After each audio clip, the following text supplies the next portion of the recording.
ইয়া আইয়ুহার রাসূলু কুলু মিনাত তাইয়্যিবাতি ওয়া'মালু সালিহা। আল্লাহ পাক রব্বুল আলামিন বলেন, ও রাসূলগণ, ও রাসূল আমার, কুলু মিনাত তাইয়্যিবাতি ওয়া'মালু সালিহা, তোমরা হালাল এবং পবিত্র খাবার গ্রহণ করো, তারপরে নেক আমল করো। আল্লাহ পাক রব্বুল আলামিন আলটিমেটাম দেয়া দিলেন, ও রাসূলগণ, সমস্ত রাসূলদেরকে আল্লাহ তাআলা উদ্দেশ্য করে, ও রাসূলগণ, তোমরা পবিত্র খাবার খাও।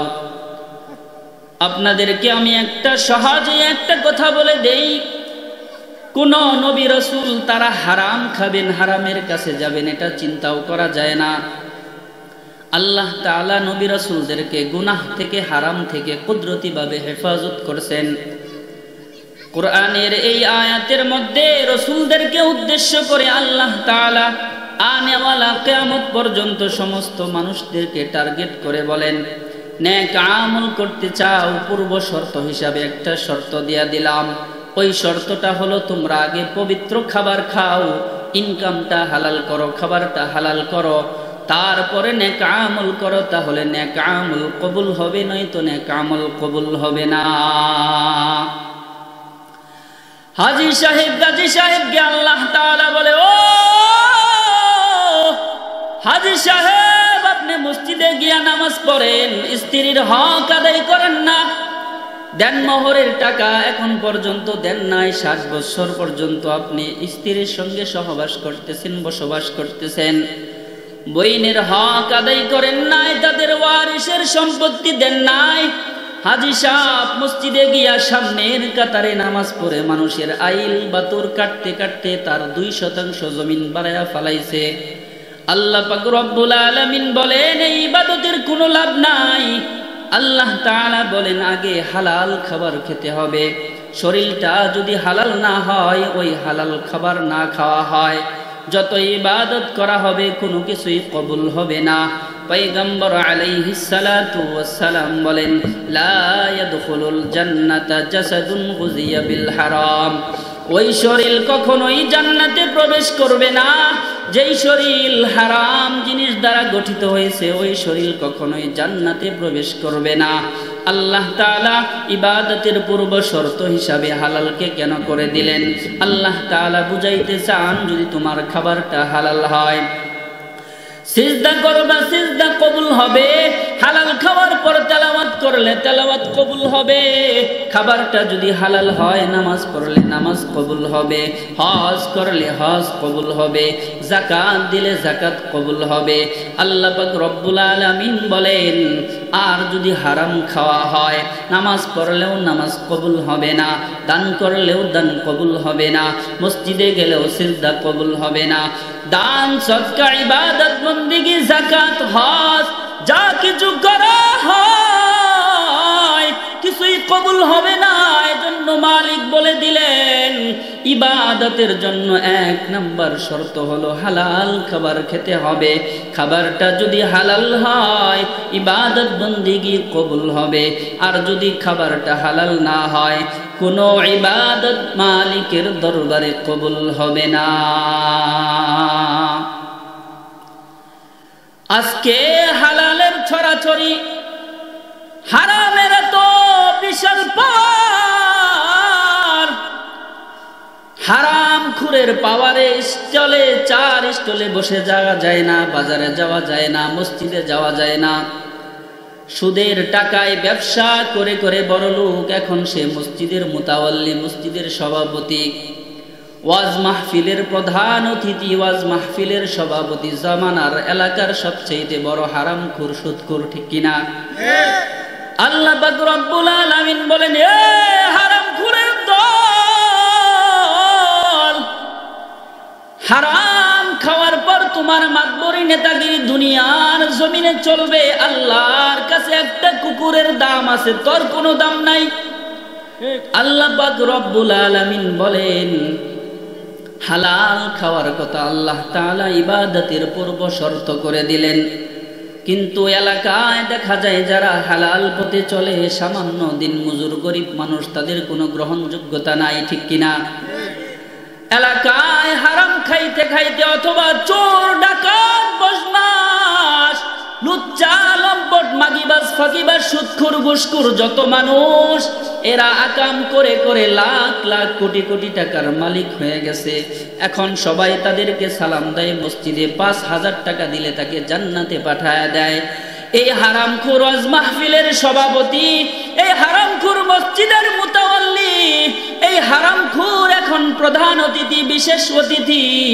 এই সমাজের সবচাইতে বেশি অন্যায় যেই লোকটা করছে, এই লোকটা এখন বর্তমানে টাকার গরমে সমাজ সেবক, ঠিক কিনা?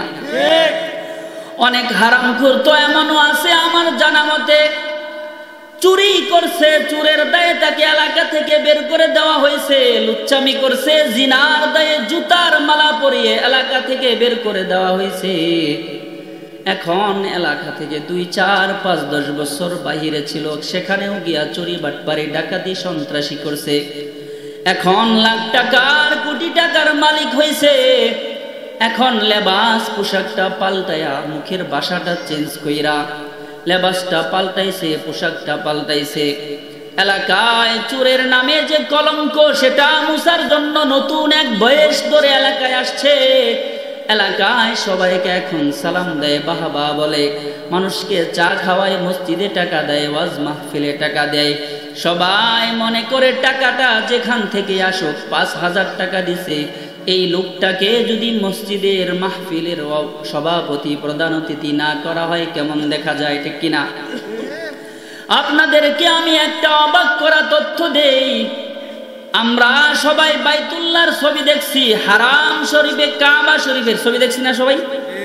কাবা শরীফের সামনে একটা ছোট্ট একটা জায়গা বেষ্টনী দেওয়া আছে, অল্প একটা বাউন্ডারি করা, এরকম ওয়াল করা।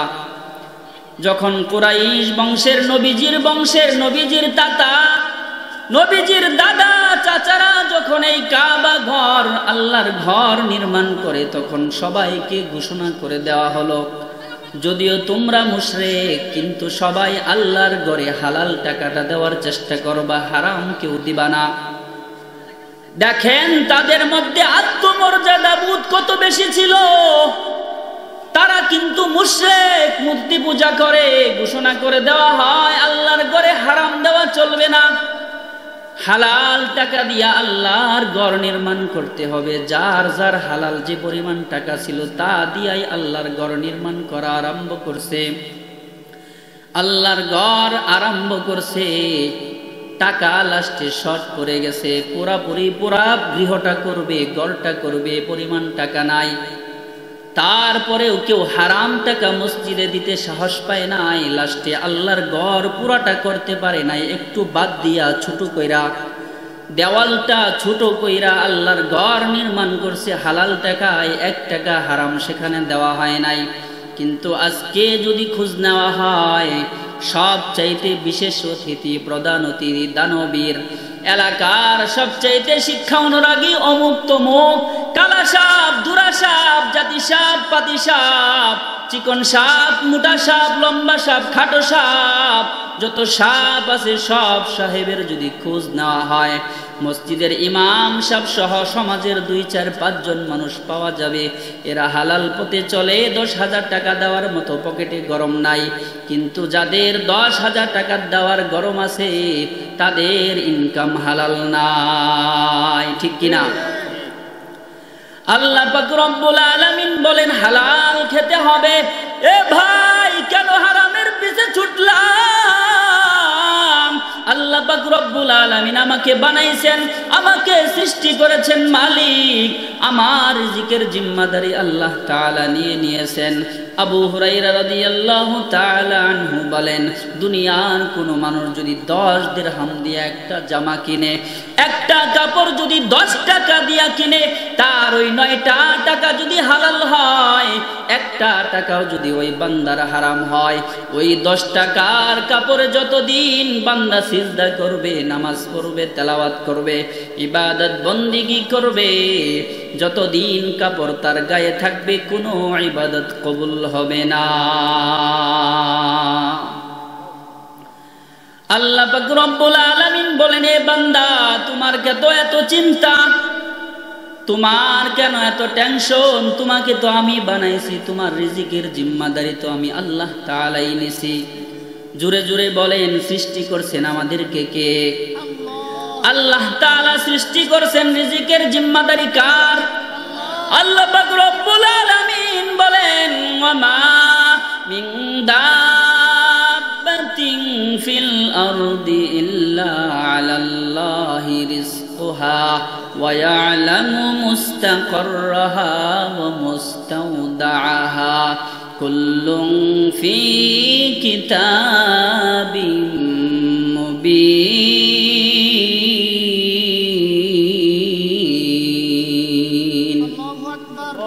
আল্লাহ পাক রব্বুল আলামিন বলেন, দুনিয়ায় বিচরণকারী এমন কোন প্রাণী নাই, চতুষ্পদ জানোয়ার নাই, যাকে আমি আল্লাহ তাআলা সৃষ্টি করেছি তার রিজিকের জিম্মাদারি আমি নেই নাই। এ ভাই, আপনাদেরকে বলি, আল্লাহ তাআলা যদি চতুষ্পদ জানোয়ারের মধ্যে কুকুর, শুকর, গরু, ছাগলের জিম্মাদারি নেয়, তাহলে আমরা কি কুকুর শিকুরের চাইতেও খারাপ নাকি? আল্লাহ তাআলা যদি কুকুরকে খাওয়ায়, আমাকে কেন খাওয়াবে না? আল্লাহ তাআলা যদি একটা গরুকে খাওয়ায়, আপনাকে কেন খাওয়াবে না? পয়গম্বর আলাইহিস সালাতু ওয়াস সালামের জামানার একটা ঘটনা আপনাদেরকে শোনায়। হযরতে আবু মুসা আল-আশআরী রাদিয়াল্লাহু তাআলা আনহু আর আবু মালিক আল-আশআরী রাদিয়াল্লাহু তাআলা আনহু, দুইজন সাহাবীর নেতৃত্বে একটা ছোট্ট কাফেলা নবীজির কাছে আসতেছেন ইয়ামান থেকে মুসলমান হওয়ার জন্য, বায়াত গ্রহণ করবে, নবীজির কাছে ইসলাম কবুল করার জন্য আসতেছে। ওই সময় তো সফর করাটা অনেক কষ্টের কারণ ছিল, অনেক বেশি কষ্ট ছিল। মরুভূমি এলাকায় দিনের পর দিন, রাতের পর রাত সেখানে অবস্থান করতে হইতো, চলতে হতো। রাস্তাঘাট তেমন ভালো ছিল না, জংলা মরুভূমি এলাকা। সবাই আস্তে আস্তে আস্তে আস্তে মদিনার নিকটবর্তী জায়গায় চলে আসছে। হঠাৎ করে তাকাইয়া দেখে তাদের সঙ্গে তেমন কোনো খাবার নাই, তাদের সাথে কোনো পানীয় নাই। এবার সবাই পরামর্শে বসে গেল, কি করা যায়?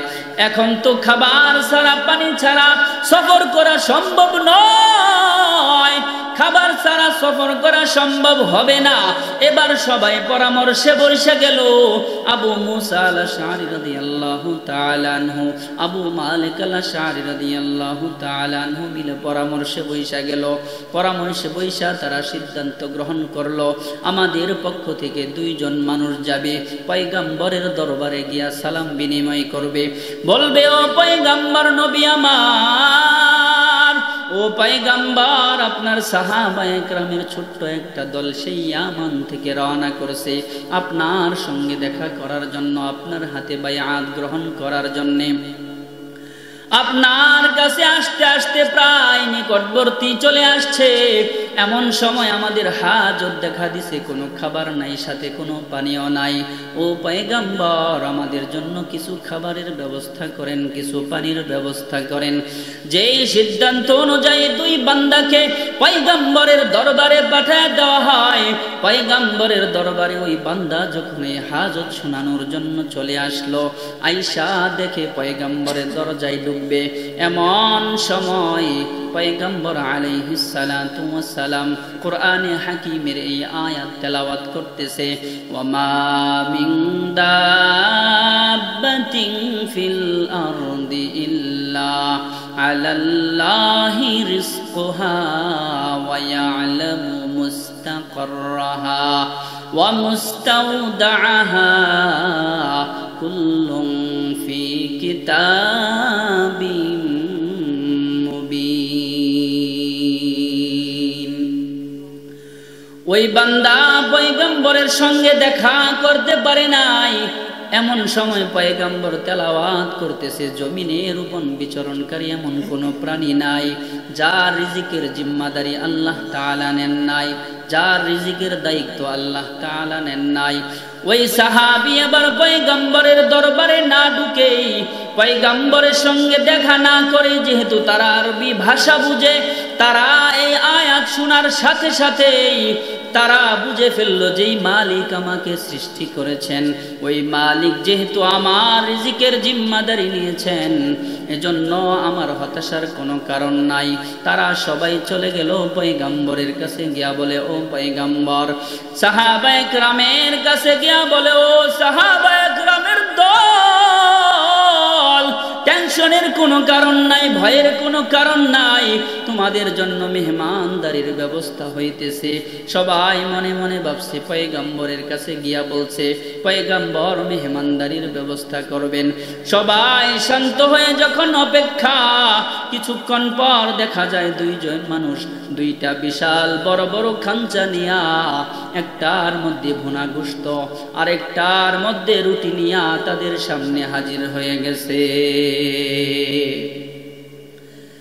এবার সবাই অনেক ক্ষুধার্ত, তৃপ্তি সহকারে উদর পূর্ণ করে খাওয়ার পর অনেকগুলা খাবার বেঁচে গেছে। সবাই বলে এমন সুস্বাদু খাবার জীবনে আর কোনোদিন খাই নাই, এমন ভালো খাবার আর কোনোদিন খাই নাই। খাওয়ার পর যেহেতু অনেকগুলা খাবার বেঁচে গেছে, পয়গম্বরের দরবারে যেহেতু অনেক ক্ষুধার্ত গরিব সাহাবায়ে কেরাম সব সময় থাকে, এজন্য তারা পয়গম্বরের কাছে বাকি খাবারগুলা পাঠায়া দেওয়ার চিন্তা করলেন। দুইজন মানুষ দিয়া নবীজির কাছে খাবারগুলা পাঠায়া দিলেন। যাওয়ার পর পয়গম্বরকে বলে, ও পয়গম্বর, এমন সুস্বাদু খাবার জীবনে আর কোনোদিন খাই নাই, আপনি খাবারের ব্যবস্থা করেছেন, খানাগুলা এত সুস্বাদু, আমরা সবাই তৃপ্তি সহকারে খেয়েছি, আর কয়েকদিন আমাদের খাওয়া লাগবে না, এত পরিমাণে আমরা খাইলাম, তারপরেও তো খাবার শেষ করতে পারলাম না,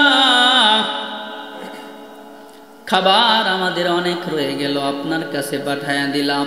পয়গম্বর সব ঘটনা শুনে বলে, হায় হায়, আমি তো তোমাদের খবরই জানি না, আমি তো তোমাদের জন্য কোনো খাবারের আয়োজনই করি নাই, আমি তো তোমাদের জন্য কোনো মেহমানদারি করি নাই। তবে শুনে রাখো সাহাবায়ে কেরামের দল, আমি যদিও জানি না, কিন্তু যেই মালিক তোমাদেরকে সৃষ্টি করেছেন ওই মালিক তোমাদের সম্পর্কে ভালো জানেন। তোমরা এখন যেহেতু মুসিবতের মধ্যে ছিলা, ওই মালিক তোমাদের জন্য জান্নাত থেকে খাবারের ব্যবস্থা করেছে। হালালের পথে বরকত আছে না নাই? আমরা অনেকেই মনে করি আমি হালাল পথে চলি, আমার বিপদ আপদ ছাড়ে না, আমার স্ত্রীর অসুখ, আমার ছেলে মেয়েগুলা অসুস্থ থাকে, আরেকজন হারাম খায়, সুদের ব্যবসা করে, তার সবগুলা মানুষ মহিষের মতো এমন পিণ্ডা নিয়ে চলে, এলাকায় তারা দাবড়ায়া চলে, তাদের কোনো অসুখ নাই, বিসুখ নাই। ও ভাই, আপনাকে বলে যাই, মুমিনের জন্যই তো পরীক্ষা, কাফেরের জন্য কোনো পরীক্ষা নাই, ঠিক কিনা? আল্লাহ পাক রব্বুল আলামিন বলেন, ওয়ালা নাবলুওয়ান্নাকুম বিশাইইম মিনাল খাউফি ওয়াল জু'i ওয়া নাকসিম মিনাল আমওয়ালি ওয়াল আনফুসি ওয়াস সামারাত ওয়া বাশশিরিস সাবিরিন। মুমিন তারা যারা নিজেকে মুমিন দাবি করবে, বিপদে পড়বে, ক্ষতিগ্রস্ত হবে, অ্যাক্সিডেন্ট হবে, খাওয়ার কষ্ট হবে, পড়ার কষ্ট হবে, ফসলাদির কষ্ট হবে, বাগান নষ্ট হবে, হাজার মুসিবত দিয়ে আল্লাহ তাআলা আইয়ুব আলাইহিস সালাতু ওয়াস সালামের মতো পরীক্ষা করবে, আসিয়ার মতো পরীক্ষা করবে। আল্লাহ পাক রব্বুল আলামিন পরীক্ষা করে করে মুমিনকে এমন মেহমান বানায়া আল্লাহর কাছে নিয়ে যাবে, ওই বান্দা মৃত্যুবরণ করতে দেরি হবে, জান্নাতের মেহমান হতে দেরি হবে না। পয়গম্বর বলেন, তুফাতুল মুমিনিল মাউত, মুমিনের জন্য মৃত্যুটা একটা উপহার, হাদিয়া। কাফেরের জন্য মৃত্যুটাই দুনিয়ার সবচেয়ে ভয়ঙ্কর, কারণ তার মৃত্যু শুরু হবে, মৃত্যু হওয়ার সাথে সাথে কবরে ডান্ডা শুরু হবে, আর মাফ হবে না, ঠিক কিনা? মুমিন একবেলা খেয়ে থাকুক, না খেয়ে থাকুক, মুসিবতে থাকুক, বিপদে থাকুক, যেইভাবেই থাকুক, কষ্টের সামান্য 50-60 বছর 70 বছরের জিন্দেগি কোন রকম যদি খালি পার করে মালিকের কাছে যায়, পয়গম্বর আলাইহিস সালাতু ওয়াস সালাম বলেন আল মাউতু জিরসুন ইউসিলুল হাবিবা ইলাল হাবিব। মুমিনের জন্য মৃত্যুটা হচ্ছে একটা সাঁকুর মতো, একটা ব্রিজের মতো, একটা কালবাড়ির মতো, একটা পুলের মতো। এই ব্রিজের এই পাশে বন্ধু বসে আছে, ওই পাশে তার মাশুক বসে আছে, আশেক আর মাশুক দুইজনের সঙ্গে দেখা হবে শুধু ব্রিজটা পার হলেই। আল্লাহর রাসূল বলেন এই মুমিনের জন্য মৃত্যুটা হচ্ছে একটা ব্রিজ, সে শুধু ব্রিজটা পার হবে, সাথে সাথে যেই মালিকের কুদরতি পায়ে সারা জীবন সিজদা দিছে ওই মালিকের সঙ্গে দেখা হয়ে যাবে, 1 মিনিট দেরি হবে না। আমরা ঈমান নিয়ে মৃত্যুবরণ করতে চাই কিনা? ইনশাআল্লাহ। আমরা যদি ঈমান নিয়ে মৃত্যুবরণ করতে চাই তাহলে দুনিয়াতে একটু কষ্ট করতে হবে, ধৈর্য ধারণ করতে হবে। সোজা এক কথা 1 মিনিটে আপনাদেরকে বলে দেই, দুনিয়াতে যে যত বেশি ভালো চলবে, অসুখ নাই, বিসুখ নাই, বিপদ নাই, চামচা দালাল যেই দল ক্ষমতায় আসে তার 5-8 এলাকার তার মতো বড় 5-8 দালাল দুনিয়াতে কেউ নাই, বুক ফুলায় ঘুরে। একজন মুমিন মুসলমান স্বাভাবিক জীবন যাপন করে, মান সম্মানের বয়সে মানুষের সামনে যায় না, সম্মানের বয়ে নিজেকে গুছায়া স্বাভাবিকভাবে চলে। জান্নাতি আর জাহান্নামী মানুষের অন্যতম একটা চিহ্ন হচ্ছে জাহান্নামীরা দুনিয়াতে অহংকারী হবে, ক্ষমতাশালী হবে, জালেম হবে, শক্তিশালী হবে, এরা হবে জাহান্নামী। আর যারা জান্নাতি মানুষ হবে এরা সাধারণ মানুষ হবে, নিম্ন শ্রেণীর মানুষ হবে, সরল মানুষ হবে, এরা মাজলুম হবে, অন্যায় করবে না। আল্লাহ পাক রব্বুল আলামিন প্রথমে আপনাদেরকে বলছিলাম ইবাদতের জন্য শর্ত কি? হালাল খাবার খাওয়া। আপনার খাবারটা হালাল, অল্প আমল করলেই নাজাতের জন্য যথেষ্ট হবে ঘোষণা দিয়েছেন কে? আল্লাহর পয়গম্বর বলেন আখলিস দীনাকা ইয়াকফিকাল আমালুল কলিল। আপনার যদি খাবারটা হালাল হয়, তোমার যদি পোশাকটা হালাল হয়, শরীরটা যদি হালাল হয়, নিয়তটা যদি ভালো হয়, নিয়তটা যদি ভালো না হয়, বয়স হয়েছে নামাজ না পড়লে মানুষ কি বলবে? ছেলে বিয়ে করাইছি না কি বলবে? বিয়াই বাড়ি গেছি নামাজ না পড়লে কি হবে? আমি মেম্বারি দাঁড়াইছি নামাজ না পড়লে কেমন দেখা যায়? আমি এলাকার চামচা, আমি এলাকার নেতা, আমি অমুক পীরের মুরিদ, আমি অমুক নেতার চামচা, আমি যদি নামাজ না পড়ি কেমন দেখা যায়? আমাদের এলাকায় আমার জানা মতে এমন ঘটনা আছে, নির্বাচনের আগে নেতাই 1 ওয়াক্ত নামাজ 3 বার কইরা পড়ে, নির্বাচনে পাশ করার পর মাসে একদিনও নামাজ পড়ে না। এই জালেম কিভাবে বিদায় হবে? অস্ত্র আমাদের হাতে। প্রত্যেকটা নেতা নির্বাচনের আগে তার চাইতে মাটির মানুষ, তার চাইতে ভালো ভদ্র সভ্য, তার চাইতে নামাজি আর দুনিয়াতে কেউ নাই। যার ঘরে দুর্গন্ধ তার ঘরে যায় বসে, মানুষ দেখলেই সালাম দেয়, মুসাফা করে, যার সঙ্গে সে যার দিকে ফিরা থুতু ফালায় না তাকেও বুকে জড়ায় নেয়, ঠিক কিনা? এমন ফেরেশতার মতো আচরণ করে। এই মুনাফিকের টার্গেট হলো আমি এই নাটক অভিনয় করে করে মানুষগুলাকে যদি কোনো রকম ধুলাই করে একবার নির্বাচনে ক্ষমতায় আসতে পারি, তখন দেখবি আমার ক্ষমতার পাওয়ার কত। আমার সঙ্গে কথা বলতে হলে টেবিলের নিচ দিয়া হাদিয়া দিতে হবে, ঠিক কিনা? আমরা নিজেরাই কিন্তু এই জালেমদেরকে ক্ষমতার চেয়ারে বসাইছি, ঘরে বসে আফসোস করলে লাভ নাই। ভোট তো আমি দিছি, ঠিক কিনা? আমরা আজকে থেকে দৃঢ় প্রতিজ্ঞাবদ্ধ হই, সমাজের মধ্যে এরকম মুনাফিকদেরকে আমরা ভোট দিব না, এদেরকে কোনো জায়গায় স্থান দিব না। আমাদের এলাকার যারা আমাদেরকে নেতৃত্ব দেয়, সুখে দুঃখে যারা আমাদের জন্য চোখের পানি ফেলায়, আপনারা বলেন মসজিদের ইমাম সাহেব একবেলা খানা না খাইলেও দোয়া করে, ও মালিক আমার এই মহল্লার মানুষগুলাকে ক্ষমা করে দাও, এই মহল্লায় তোমার রহমত বর্ষণ করো, এই মহল্লায় যত মানুষ ইন্তেকাল করেছে সবার কবরগুলা জান্নাতের বাগান বানায় দাও, দোয়া করে কিনা? কিন্তু যদি আজকে ইমাম সাহেব মেম্বারি নির্বাচনে দাঁড়ায়, আপনারা সবাই চারস্থলে বলবেন ইমাম সাহেবের এই টাকা দেওয়া হয় না, ইমাম সাহেব এখন বড় হওয়া দরকার, নেতা হওয়া দরকার, লাখ লাখ টাকার জন্য নির্বাচনে দাঁড়ায় গেছে, ঠিক কিনা? আসলে ইমাম সাহেব যদি নির্বাচনে আসে, ওই ঘুষখোর সুদখোর দালাল যে পরিমাণে এলাকার শান্তি করবে, ভালো কাজ করবে, ওর দ্বারা এলাকায় যে পরিমাণ শান্তি হবে ইমাম সাহেবের মাধ্যমে তার চাইতে কম হবে না বেশি হবে? আপনি বলেন, ইমাম আপনার নেতা, ইমাম আপনার লিডার, ইমাম সাহেবের পিছনে আপনি নামাজ পড়তে রাজি, ইমাম সাহেবের পিছনে রুকু করতে রাজি, সিজদা করতে রাজি, ইমাম সাহেবকে আপনি ক্ষমতার চেয়ারে বসাইতে রাজি না, ইমাম সাহেবকে আপনি ভোট দিতে রাজি না, এর দ্বারা বোঝা যায় ইমাম সাহেবকে আপনি কামলা বানায় রাখতে চান, তাকে আপনি লিডার মানেন না। লিডার কি শুধু মসজিদেই থাকে? লিডারের বেতন কত? রিক্সাওয়ালার বেতন কত?